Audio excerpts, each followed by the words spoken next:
নমস্কার, welcome to মুশকিল আসান। আমি doctor Kedar Ranjan Banerjee, consultant psychiatrist, national institute of behavioural sciences. চলে এলাম আপনাদের সামনে গল্পের ঝুলি নিয়ে। হ্যাঁ, জীবনে যেটুকু সময় আছে, সময় বাঁচাবার মতো করে বাঁচুন। এই কথাটা সকলেই বলে থাকেন, কিন্তু আমরা কি পারি চিন্তা ভাবনা থেকে নিজেকে মুক্ত করতে? তবে কি জানেন তো, সেই সময়ের কোনো ভালো স্মৃতি থেকে যায় না। যেমন ধরুন, আপনি যে সময় যে কাজেই থাকুন না কেন, তা যদি উপভোগ করতে না পারেন, কালকের জন্য অপেক্ষা করে বসে থাকেন? হ্যাঁ, থাকেন। আপনি বলুন তো, কাল কে দেখেছে? বাঁচতে হবে আজ ও এখুনি। গতকাল তো আপনি আজকের দিনটাকে উল্লেখ করে বলেছিলেন কাল ভালো থাকবো, তাই না? কই, আজ ভালো আছেন কি? নাকি আরো একটা কালকের অপেক্ষায় রয়েছেন? কিভাবে বাঁচতে হয় শেখাবে আজ আমার এই গল্পে। চলুন আগে গল্পটা শুনে নেওয়া যাক। এক দেশে এক রাজা ছিল।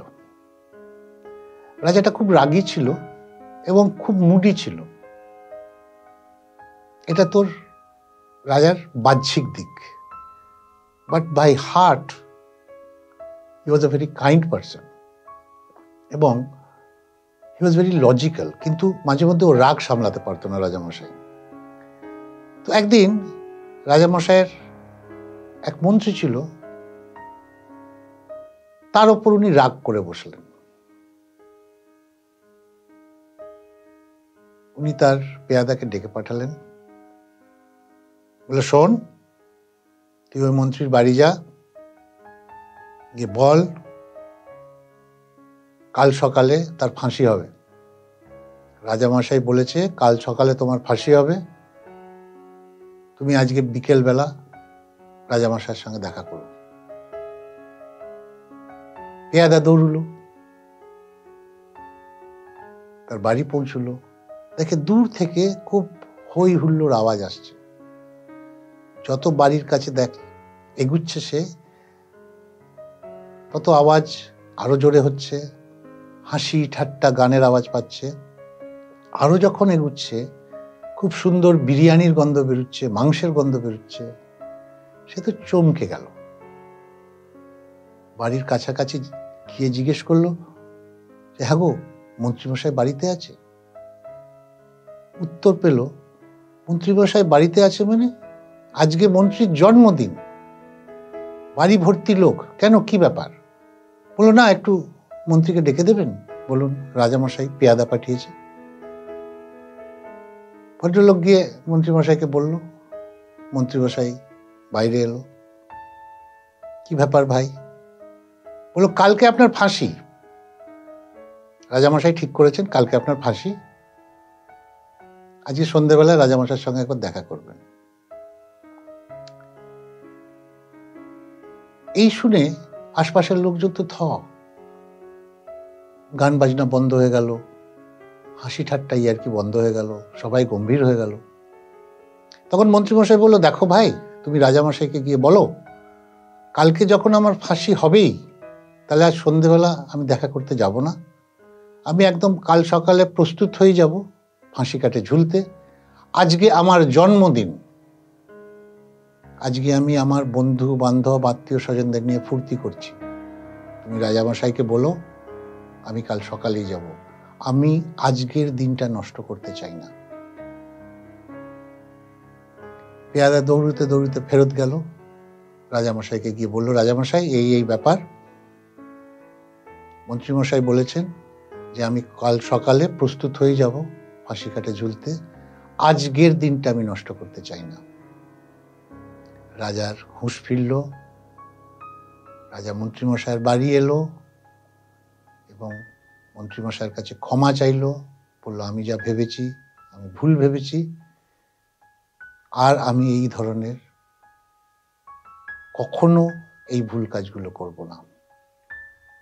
ভেবে দেখুন তো, যে মানুষটার মৃত্যু দরজায় সেই মানুষটা মনে কতটা জীবনের প্রতি ভালোবাসা, আর আমাদের হাতে তো অনেক অনেক বেশি সময় আছে।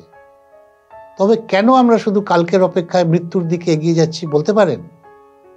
আর কাল না হলেও 50 বছর পর মৃত্যু অনিবার্য। আপনার না হয় 100 বছর পরে হবে, কিন্তু এই জীবন শেষ তো একদিন না একদিন হবে। সেদিন নিজেকে কি জবাব দেবেন? সারা জীবন তো শুধু প্ল্যানই করে যাই আমরা, রিটায়ার করলে যাতে ভালো থাকি তাই আজ কষ্ট করি। আর যখন রিটায়ার করবেন তখন থাকবে কি এই কম বয়সের হাড়ের জোর? আমি বোঝাতে পারছি?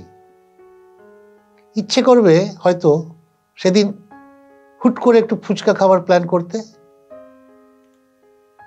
নিজেকে এমনি ছোট ছোট খুশি থেকে বঞ্চিত করবেন কেন? এই এত অর্থ উপার্জন, এত কষ্ট করা সবই তো ভালো থাকার জন্যে, কিন্তু সেটা হচ্ছে কই? নিজের জন্য সময় তো বার করতেই হবে।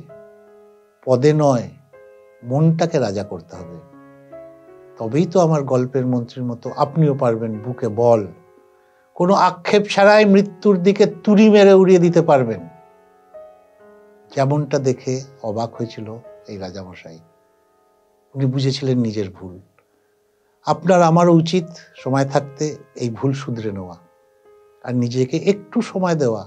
আর আপনাদের জন্যেই আমি সময় মতোই হাজির হয়ে যাব প্রতি রোববার গল্পের ঝুলি নিয়ে, যে আপনাকে ছুটির অবসরে খানিকটা বাঁচার কথা মনে করিয়ে দেবে। ভালো লাগলে অবশ্যই লাইক ও শেয়ার করুন।